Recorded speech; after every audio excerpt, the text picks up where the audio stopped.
I've had this idea for a soul band, early 78 I think, that I'm going to form a band that's got soul in it.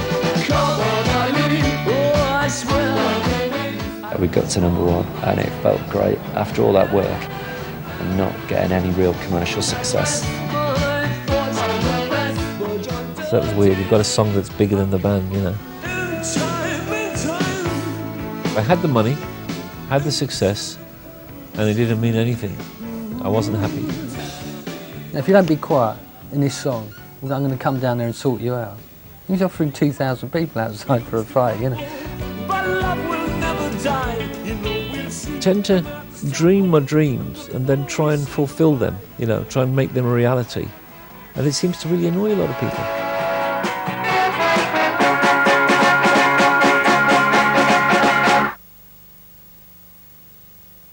I think it's a bit frustrating to me that Dexys, I don't think it's really understood. I don't think it's, not by the masses anyway, it's kind of, you know, Come On Eileen and Gino.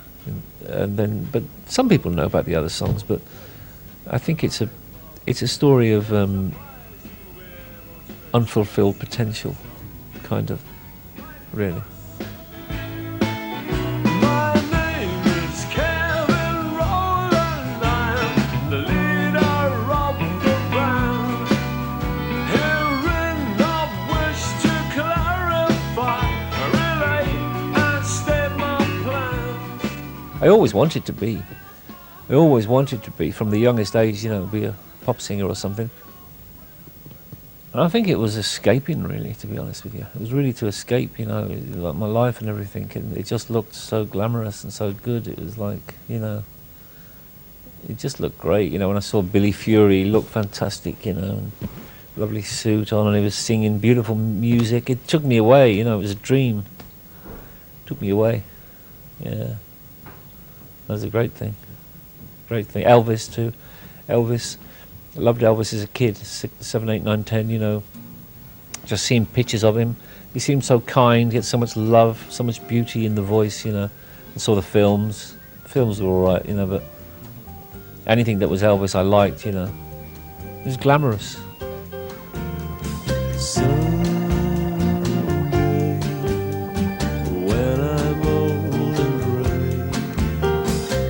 My days are gray, I will be amazed just thinking of you and the way you look tonight.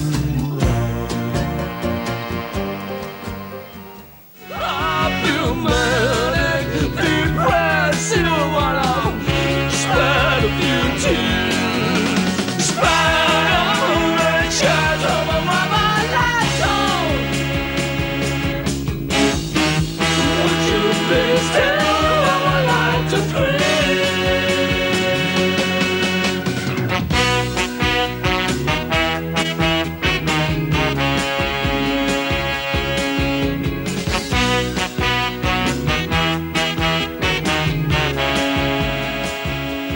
I've had this idea for a soul band, early 78 I think, that I'm going to form a band that's got soul in it, and you know, and a big band, and you know, brass and everything, and you know, and I thought maybe people want to dance again because punk was so, you know, I thought maybe they're going to want to dance again, and I thought that's what I'm going to do. He said it's going to be a soul group, an 8-piece soul group, and that was good for me because when I was growing up, I used to go to northern soul clubs. You know, I was into some T-Rex music and Roxy music, but I was also into soul music, you know, and we used to go to discos and dance northern soul style because that was really big in the 70s.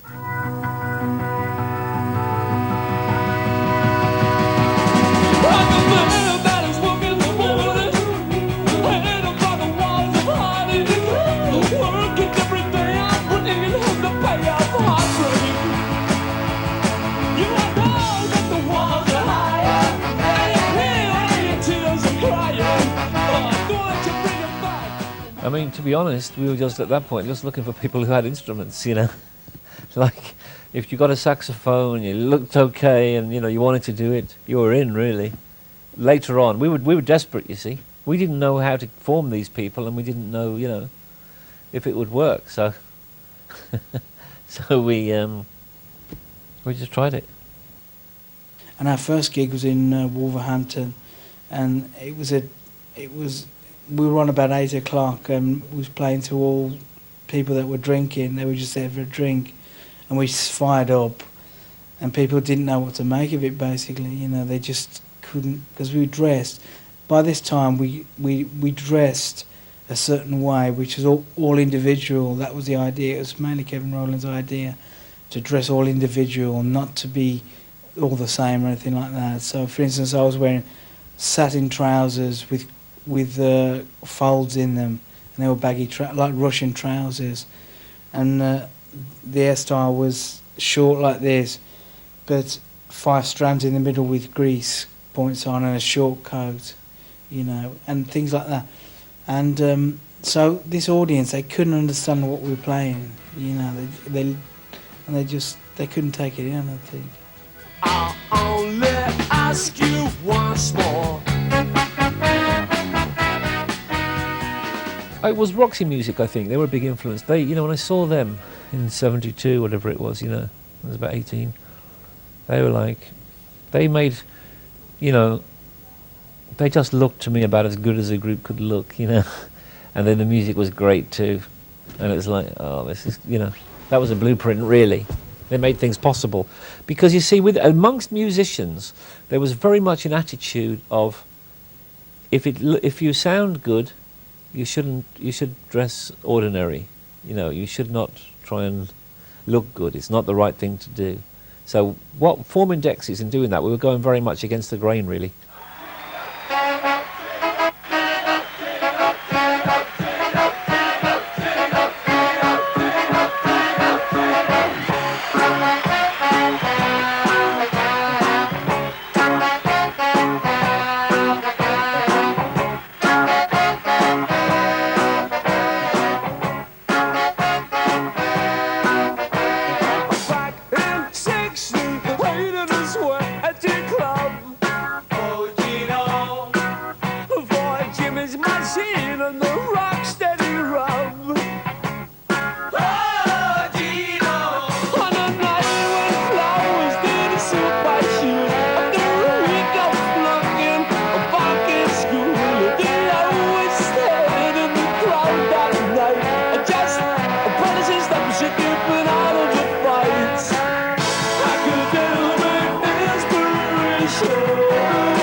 See, to me, it was a dream for me to be number one, because that's all, you know, groups like T-Rex and Roxy Music, they were always hit records, and they were brilliant to listen to. Do you know what I'm saying? And so when ours got to number one, I just thought, you know, we've done the same as them.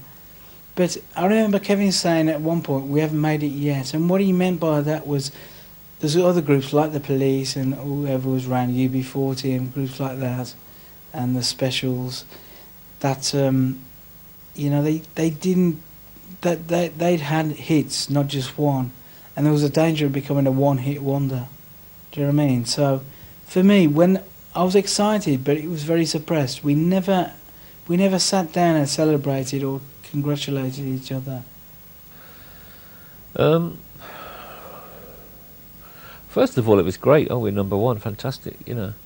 And then I think it became a pressure to follow up from it.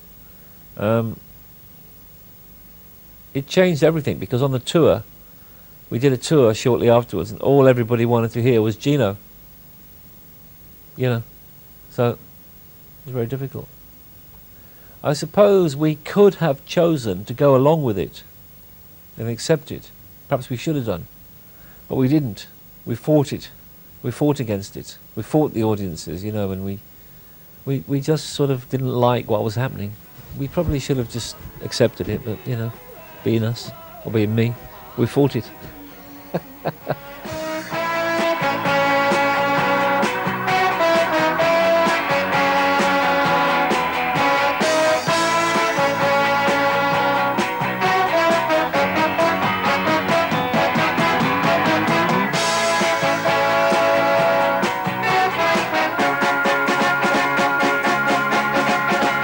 I think it happened twice. I think when Gino went to #1 and when Come On Eileen went to #1.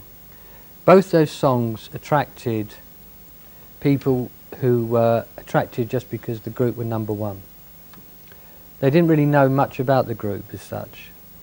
And I think at that time, especially with, I remember seeing Dexys around the time of Gino being #1 and Kevin being really, really provocative on stage, almost trying to get rid of the audience in a way, you know, antagonising them, threatening them, you know, really kind of, you don't understand this, you know, if you don't, you piss off, you know, he's like that, very aggressive. You know, I saw him once at Camden, the Camden Ballroom, which is Electric Ballroom in Camden. It holds, I don't know, what's it hold, 1,000, 2,000 people. He offered them all outside. Now, if you don't be quiet in this song, I'm going to come down there and sort you out. He's offering 2,000 people outside for a fight, you know. And I think that success really kind of threw him. I think, I just think I was quite angry, you know, quite a sick boy really. I just felt there's always something to prove, you know, always trying to prove something, you know, to myself or other people, you know. Which wasn't a good thing really. No, it wasn't a good thing. There's a notion which came into play, I think, round about the early 70s, where the more serious you were, the worse dressed you were. Therefore, someone like, if you look at Nick Drake, he was perfect, he had long hair, didn't seem to care about his clothes, wore raggedy old blazers and jeans. He was such an artist, he didn't care about anything except his art, you see. So anybody who comes along and who is an artist but also puts a lot of emphasis of their art into clothes, they're always treated with suspicion. And once they started changing the image, once they went to dungarees or they went to the Don't Stand Me Down look, you know, the music press had no reference points. They couldn't understand what this group was doing, you see, playing around with images or whatever. And so therefore, that, plus things like Dexys placing an ad in the music press saying that all the journalists were hippies and they didn't want to talk to them and they had much better things to do with their lives than talk to music press journalists, immediately put the music press, you know, at odds against them. Suddenly it was Dexys versus the music press. Well, I think with the music press, I think it was completely my own fault, because all we had to do really was just turn up, do the interviews, have a photograph taken, you know, maybe just should have just done that really. But I think I was just afraid of a backlash or something, so I decided to hit them before they hit us, and you know, we took those adverts out. After that, forget it. You know, after that, just forget it. There was never going to be any good relationship. That was it. But those press ads got more press than anything else they could have done. You know, because everybody was talking about them then. Who the hell are this group, you know? Who are they? It was a masterstroke, absolute masterstroke. Got the people who liked him on the press excited and wound up and angry. He got the people who hated him wound up and angry. But he got everybody talking about him. It was a masterstroke. A lot of things we do seem to challenge people. I mean, it's not intentional. Because I'm not intentional. I know what the process is. I tend to dream my dreams and then try and fulfill them, you know, try and make them a reality. And it seems to really annoy a lot of people.